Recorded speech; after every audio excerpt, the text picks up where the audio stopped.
विगत केही दिन अगाडि एउटा पेपरतिर पनि एउटा पत्रिकामा पनि आएको थियो त्यो जोन बार्लाज्यू सांसद जोन बार्लाज्यूले बिजेपी सांसद उहाँले भन्नुहुँदै थियो यो अलग्गै अब तपाईँको युनियन टेरिटोरिजलाई लिएर यसमा 8-9वटा डिस्ट्रिक्टलाई मिलाएर त्यो विषयमा तपाईँले के भन्नुहुन्छ? त्यो उहाँहरूको एउटा व्यक्तिको हैन जुन चाहिँ बिजेपीको उहाँ एमपी हुनुहुन्छ हैन अनरेबल एमपी मिस्टर जन बार्लाले जुन चाहिँ उहाँको राख्नु भयो हैन मलाई लाग्छ त्यो व्यक्तिगत हो किनभने बङ्गालको दिलीप घोषले पनि यसमा स्पष्टीकरण दिएको छ। सो यसमा म ज्यादा टीका टिप्पणी गर्नु पनि चाहदिनँ किनभने यो बिजेपी एउटा अर्को पार्टी हो नि अर्को हैन। सो उहाँले नर्थ बेङ्गल सेपरेट स्टेट तर मलाई लाग्छ उहाँले त्यो खाले माने there is no smoke without fire भन्छ नि कहाँ चर्चा चाहिँ भएको थियो हैन। अनि यो चर्चा अब नर्थ बेङ्गल छुटाउने भन्ने त्यो ठिकै हो तर हाम्रो लागि चाहिँ हैन उहाँहरूको लागि ठिकै होला। नर्थ बेङ्गलमा अब छ कुचबिहार छ जलपाइगुडी छ अन्य जग्गाहरू छ उहाँहरूको लागि ठिकै होला तर दार्जिलिङ पहाडको लागि कालिम्पोङ खरसाङ डुवर्स मिरिक जहाँ चाहिँ हाम्रो माग छ नि हैन यो चाहिँ नर्थ बेङ्गल स्टेटको कुरा आउँदैन किनभने भोलिको दिन चिफ मिनिस्टर फेरि नर्थ बेङ्गलकै हुनु पर्यो त अन्त हैन हाम्रो पपुलेसन छैन हैन। सो यसले हाम्रो सधैँभरिको लागि सल्युसन चाहिँ हाम्रो लागि हुँदैन हैन। सो नर्थ बेङ्गल जेसुकै होस् कलकत्तामा जेसुकै होस् दिल्लीमा पनि जेसुकै होस् तर दार्जिलिङमा permanent political solution not less than 6 schedule यो हाम्रो माग छ अनि यो माग हाम्रो जारी रहन्छ। पर्मनेन्ट पोलिटिकल सल्युसन भनेको सेपरेट स्टेट अफ गोर्खाल्यान्ड त्यो हुनु नसकेको खण्डमा यो लालकोटी जस्तो जग्गामा चाहिँ यो जिटिए जस्तो थोत्रे व्यवस्था चाहिँ होइन। लालकोठीमा दार्जिलिङको एउटा राजधानी हामी मान्छौँ आजको दिनमा लालकोठी नै छौँ एउटा राजधानीको एउटा मुकुट जस्तो भनौँ न। अब भोलिको दिनमा अब त्यो ठुलो व्यवस्था अनि लालकोठीबाट पनि अर्को अन्यमा सार्छ होला तर आजको दिनमा लालकोठीमा चाहिँ यस्तो व्यवस्था हुनुपर्छ जहाँ चाहिँ हाम्रो जनताको पहाडवासीको चाहिँ यो सानोभन्दा सानोदेखि हैन ल्यान्ड राइट्सदेखि लिएर कमान बस्तीको पट्टादेखि लिएर हस्पिटलदेखि लिएर इन्डस्ट्रीदेखि लिएर एजुकेसनमा एउटा सेटिस्फाई बनाउने एउटा व्यवस्था चाहिँ हुनुपर्छ भन्ने हाम्रो माग छ। नर्थ बेङ्गल जलपाइगुडी अन्य डिस्ट्रिक्टहरुसँग हामीलाई के लेना देना छैन। हाम्रो पहिलाको माग हो जिएनएलएफको जब जिएनएलएफ जन्म्यो त्यहाँदेखि यता हैन यहाँ हाम्रो सेपरेट स्टेट हुनुपर्छ पर्मनेन्ट तर त्यो हुनु आजको दिनमा कतिवटा कारणले हुनु सकेन भने पर्मनेन्ट लङ टर्म सल्युसन होस् 100 साल शान्ति यो भनेको छ 100 साल शान्ति होस्। यो घरिघरि 3 वर्ष 2 वर्ष 4 वर्षमा कुन छुटे नेता आएर फेरि आन्दोलन हैन अनि हाम्रो मान्छेलाई दुःख 10 वर्ष 20 वर्ष वेस्ट यो चाहिँ अब बन्द हुनुपर्छ अन्त हुनुपर्छ। समय हामीले नष्ट गर्नु हुँदैन। नर्थ बेङ्गल जेसुकै होस् दार्जिलिङ पहाड अनि डुवर्स अनि कालिम्पोङ हैन यस चाहिँ यो permanent political solution not less than 6 schedule not less चाहिँ किन भनेको भन्दाखेरि पहिल्यै पाएको थियो नि त त्योभन्दा माथि आउनु पर्यो नि त। सो हाम्रो त्यही छ त्यही रहन्छ पनि हजुर। यसै विषयलाई लिएर तपाईहरु कुनै शीर्ष नेताहरु कहीँ जानुहुन्छ यदि तपाई बातको हैन यो हजुर अध्यक्ष मोहन घिसिङले एउटा टोली बनाउने छ। अहिले हेर्नुहोस् कोभिडको महामारीमा दिल्लीमा पनि अब हालैमा 2-3 दिन अगाडि त अब दिल्ली पनि अलिकति नर्मलाइज हुँदैछ हैन लकडाउनको अलिकति रिस्ट्रिक्सन्सहरु इज हुँदैछ। सो यो जब दिल्लीको सिचुएसन क्लियर हुन्छ हैन त्यहाँ होम मिनिस्टरसँग भेट्ने सबै गर्ने त्यति बेला हामी हाम्रो टोली जिएनएलएफ टोली जानेछौँ। तर हामीले यसमा पनि के भनेको छ स्पष्ट भनेको छ यो टोलीमा जिएनएलएफले मात्रै श्रेय पाउनुपर्छ भन्ने छैन हैन यसमा अन्य पार्टीहरु पनि छ हाम्रो घटक दलहरु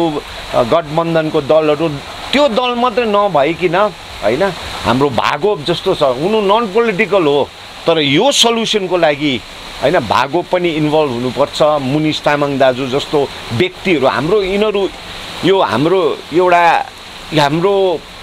जग्गाको लागि नमुनाहरू हो उहाँहरू हैन, एउटा सुनौलो नमुनाहरू हो। एमपी दाजु हाम्रो महेन्द्र पी लामा दाजु हैन, जेसुकै होस् उहाँहरू एउटा हाम्रो लागि एउटा दिशा निर्देश दिने व्यक्तिहरू हो। अनि मोहन घिसिङ, अजय एडवर्ड्स, निरज जिम्बाको बुद्धिले मात्र पुग्दैन, हामी यो सबैजनाको लागि यो सल्युसन हो। जिएनले पार्टीले मात्रै श्रेय, बिजेपीले मात्रै श्रेय भन्ने हामी त्यो पक्षमा छैनौँ। यो सबैजनाको लागि सल्युसन हो। सबैजना एउटा मञ्चमा आएर यो सल्युसन छिटै हुन्छ भन्ने हाम्रो आशा छ। किनभने अमित शाहले हामीलाई वचन दिएको छ कि हाम्रो long term solution, permanent political solution चाहिँ ल्याउँछ भनेर हाम्रोमा विश्वास र आशा छ। अनि म यति बेला म के पनि भन्नु चाहन्छु भन्दाखेरि हैन, जति एउटा लोकल पोलिटिकल पार्टीहरू छ, गोजा 1, गोजा 2 हैन, अरू एबिजिएल, यति बेला नि एकअर्काको त्यो खुट्टा तान्ने काम गर्नु हुँदैन। 2007 जस्तो खुट्टा तान्ने, हाम्रो भविष्य बिगार्ने हैन, जनताले यो पालि मान्दैन है। टाइम वेस्ट भएको छ, 2007 दिन यता टाइम वेस्ट भएको छ, पैसा रुपियाँ घोटाला, टाइम वेस्ट। अब चाहिँ पोजिटिभ प्रकारले सोच्नुपर्छ। त्यो 2007 को अगाडि जे भयो बिर्सिदिउँ, तर यति बेला चाहिँ सबैजना एक भएर हामीले लालकोठीमा एउटा व्यवस्था जुन चाहिँ बलियो व्यवस्था हामीले भित्राउनु सक्यो भने भोलिको दिनमा पोलिटिक्स गरौँ न, एकअर्कालाई खिचातानी गरौँ हैन, के पो घोटालाको कुरा गरौँ, अन्य कुराको कुरा। यति बेला चाहिँ एकता भएर चाहिँ हैन, दार्जिलिङ पहाड, कालिम्पोङ डुवर्समा चाहिँ एउटा बलियो व्यवस्था हामी मिलेर जिएनएलएफले मात्रै श्रेय लानुपर्छ भन्ने त्यो बाध्यता छैन हैन। समय नष्ट नगरौँ, जनताको जुन चाहिँ समय नष्ट भएको छ विगतको दिनहरू मिलेर गरौँ भन्ने मेरो आह्वान छ। हजुर, केही दिन अघि मात्र है तपाईँले अहिले भन्नुहुँदै थियो लालकोठीमा नयाँ व्यवस्था भित्राउनुपर्छ भन्ने है, र केही दिन अघि मात्र गोर्खा जनमुक्ति मोर्चा है विनय खेमा भनौँ है, एउटा एकजना शीर्ष नेताले हामी जिटिए चुनाव भयो भने हामी बाहिर रहनेछौँ र रहेको छौँ भन्ने छ। यस विषयमा तपाईँको के छ? होइन, उहाँहरू जिटिएको लागि मरिमेट्छ भने उनीहरूको डिसिसन हो। यो पनि अर्काको घरको कुरा हो हैन, अर्को पार्टीको कुरा हो। उहाँहरू जिटिएमै सीमित रहन्छ हैन। जुन चाहिँ योपालि हामीले महामारीमा देख्नु पायौँ, हाम्रो हेल्थ फेसिलिटिजहरू कहाँ रहेछ, के रहेछ हैन। एउटा सिटी स्क्यान समान त दार्जिलिङमा छैन, जहाँ चाहिँ एउटा कोभिडको एउटा उपचार, एउटा डायग्नोनाइज गर्नु सक्छ भन्ने अहिले हाम्रो डक्टरहरू, जतिजना डक्टरहरू छ, म त साँच्ची उहाँहरूलाई सलाम गर्छु। एउटा के पो एक्सरे गरेर हैन डायग्नोनाइज गर्दैछ हैन। सो उहाँहरू अब यही जिटिएमै सीमित, अनि उनीहरूको मूल मुद्दा नै जिटिए भन्यो भने मेरो भन्नु के छैन। तर यो चाहिँ समय नष्ट, जनताको समय नष्ट। अनि योपालि साइलेन्ट मेजोरिटी जसले बुझेको छ, सबै देखिसकेको छ। एउटा लास जलाउने एउटा क्रिमेसन त छैन। आजको दिन हाम्रो जस्तो संस्थाले के पो रेलवेको त्यो फलम हुन्छ नि, रेलवे ट्र्याकको फलम ल्याएर अझै एउटा त्यो जलाउने बनाउँदैछ। किनभने 3-3 जलाउनु पर्दैछ, 4-4 कोही बेला 9 सामान लास जलाउनु पर्दैछ एउटा। सो उहाँहरूको vision is GTA, very sad vision. अनि जनताले त्यसको राम्रो तरिकाले हैन त्यसको जवाब पनि दिन्छ। सुन्नुहोस् न, यो चुनाव अवधिमा राज्यकी मन्त्री ममता ब्यानर्जीले भन्नुभएको थियो नि पिपिएस भनेर, त्यसमा यदि दार्जिलिङको अब एउटा पिपिएसको लागि उहाँले पनि एउटा भन्नुभएको छ। अब त्यहीँनिर उहाँले यदि अब जिटिएलाई मोर पावर गरेर के यसको लागि इलेक्सन भयो भने तपाईँहरू रेडी हुनुहुन्छ? होइन, हेर्नुहोस् है, अब जिटिएलाई मो पावर भन्दैछ नि, कस्तो खाले पावर के हो होइन यो त बसेर त्यो जस्ट आई वास पावर त हुँदैन नि त होइन 200 करोड दिन्थ्यो अब 215 करोड दिन्छ भन्ने त्यस्तो खाले त्यो सानो ललिपपले चाहिँ हाम्रो आम जनता चाहिँ उत्यो हुँदैन होला यसमा होइन अनि हेर्नुहोस् सोचोस् न अन्य पार्टीले सोचोस् हामी जिटिए इलेक्सन गर्छ जिटिए इलेक्सन हामी जनताको मुखमा कोचार्छ भनेर सोचोस् होइन तर यो पनि हो जिएनएलएफले जिटिएकै इलेक्सन भयो भने हामीलाई जिटिए को दरकारै छैन हामीले राल जुवाकै छैन भने इलेक्सन जबरजस्ती गऱ्यो भने हामी पोलिटिकल पार्टी हो इलेक्सन त्यसै खाली गोलपोस्ट 2007 मा छोडेको जस्तो हामी छोड्नु सक्दैन जितेर बुरो रिजेक्ट पनि गर्नु सक्छौँ जितेर होइन म्यान्डेट देखाएर होइन म्यान्डेट देखाएर कहाँ चाहिँ खाली छोड्नु 2007 थियो आमामा त्यति बेला खेदेर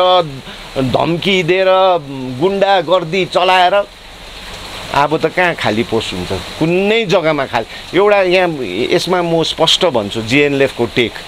एउटा कलेजको युनियन इलेक्सन समान हामी खाली छोड्दैन लालकोटी जिटिए होस् जेसुकै त्यो त छोडिदिनुहोस् न हाम्रो तर माग चाहिँ के छ भन्दा जिटिए होइन तर जिटिए जबरजस्ती कोचार्यो भने त त्यसमा पनि त म्यान्डेट देखाउनु पर्ला तर म्यान्डेट देखाएर फेरि भोलिको दिनको पनि अफिस जान्दैन नि फर्स्ट मिटिङमै हामी खारिज गरिदिन्छौँ तर जितेर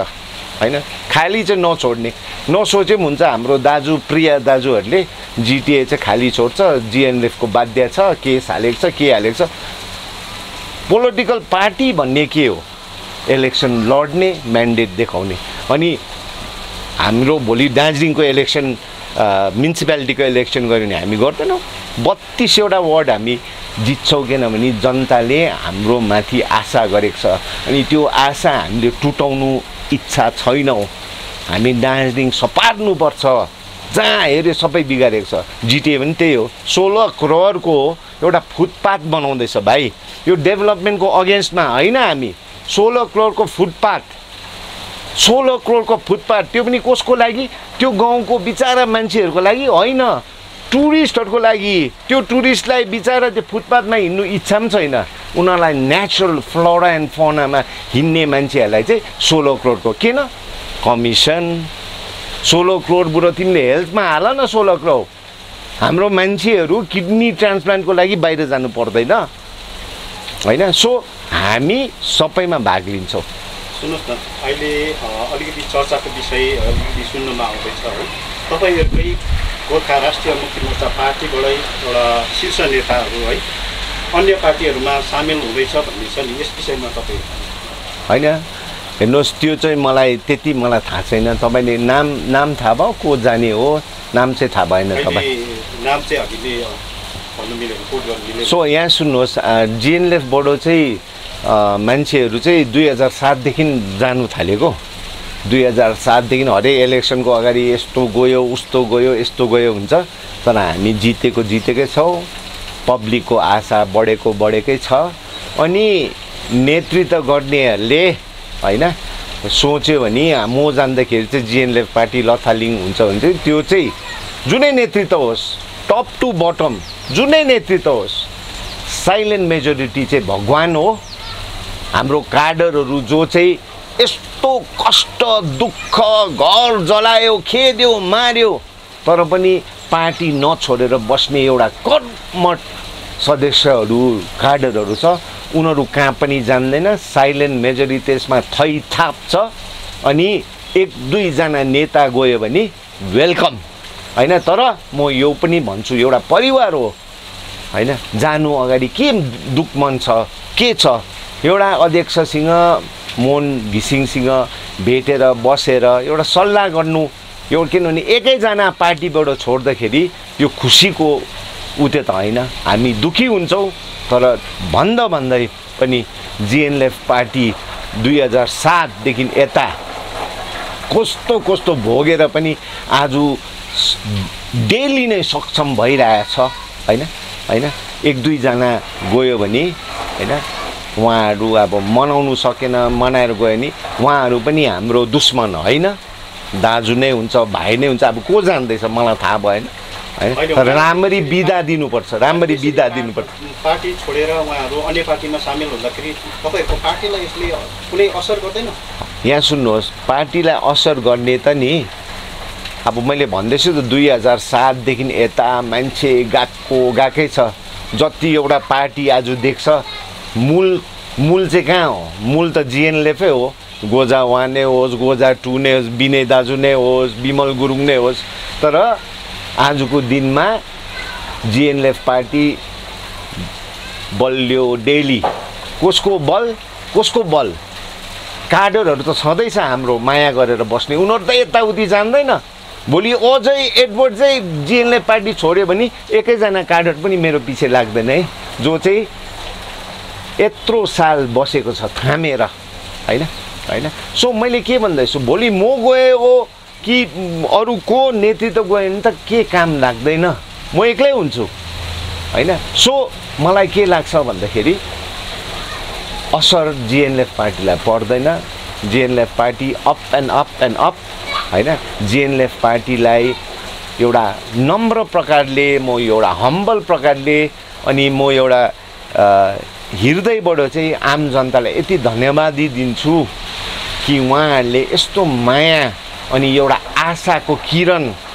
भएर गएको छौँ हामी आशाको किरण जिएनएलएफ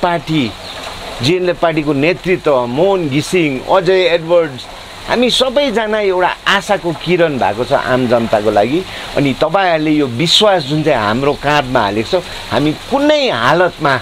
तपाईहरुको विश्वास डाउन गर्दैनौं आउँदो दिन जुनै इलेक्सन आउँछ जुनै काम गर्छ हामी इमानदारपूर्वक गरिरहन्छौं।